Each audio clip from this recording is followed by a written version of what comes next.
এই দেশের গোষ্ঠী কিলাই, এই দেশের গোষ্ঠী কিলাই মানে এইটা কি শুধু আমার লগে করতেছে নাকি আপনার লগে করতেছে? দেখেন এই গ্যাসের বোতল এই লাস্ট 2 মাস ধরে আপনার লাস্ট 21 তারিখে গেছে মাসের 21 তারিখে গ্যাসের বোতল আনছি, আজকে 12 তারিখ, আজকে 12ই জুলাই, তাইলে কয়দিন হয়েছে?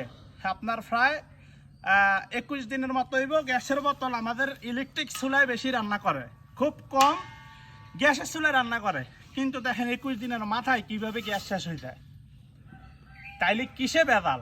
এবং দেখুন এই বোতলটা লাগানোর আগে আমি নিজে আপনার এই যে মুখ আছে না, এই নতুন মুখ আইনা লাগাইছি, লাগাই এবং সাবানের পানি দিয়ে আমি চেক করছি যে কোনো জায়গা দিয়ে গ্যাস বাইর হয় কিনা, সেটাও বাইর হয় না।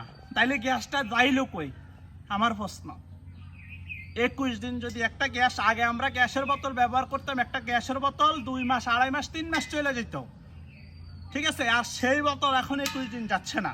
তাহলে কি এই যে আমাদের দেশের অসাধু ব্যবসায়ীরা বেগাল করতেছে নাকি আপনার কিসে সমস্যা আমার মাথায় জুটতেছে না? এই ঘটনাটা আমার মতো আর কার কার সাথে ঘটে কমেন্টে জানাইবেন। আর বিচার কার কাছে দিমু, কার কাছে বিচার দিমু? আমাদের দেশে বিচার দেওয়ার মতো কেউ নাই, কোনো কিছু নাই। দুঃখজনক এমন এক দেশে আমরা বসবাস করি যেখানে হাতটি সেখানেই ভেজাল, যেখানে হাতটি সেখানেই ভেজাল, খাবার হইতে ব্যবহার করার জিনিস হইতে সর্বদিকে ভেজাল। এমন এক দেশে আমরা বসবাস করতেছি।